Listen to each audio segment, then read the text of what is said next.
ભાવનગર શહેરના કુંભારવાડામાં આવેલા અક્ષર પાર્ક વિસ્તારમાં 30 નંબરની શેરીમાં રહેતા શખ્સ અને તેના પિતા ઉપર હુમલો થયો હોવાની ઘટના સામે આવી છે।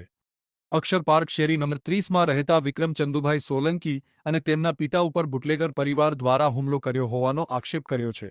વિક્રમ સોલંકીએ જણાવ્યું હતું કે રામદાસભાઈ, રવિભાઈ, ભરતભાઈ અને શારદાબેન નામના વ્યક્તિઓએ આવીને અચાનક છરી, ધોકા વડે હુમલો કર્યો હતો।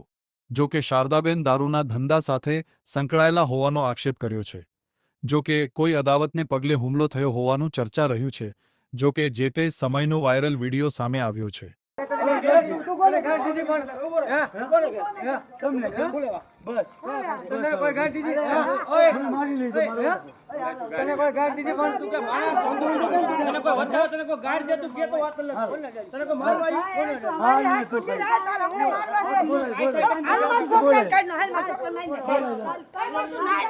સાઈડ માં તમે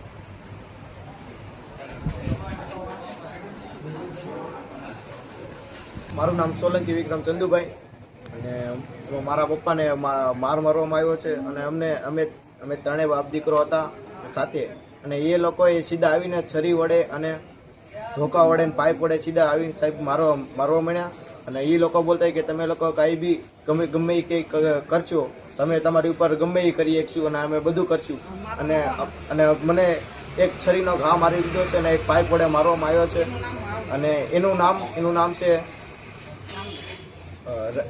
રામદાસભાઈ અને રવિભાઈ અને ભરતભાઈ અને બીજું શારદાબેન। એ શારદાબેન જે છે કે એ મેન છે કે એમને દારૂનો ધંધો એમનો પોતાનો છે।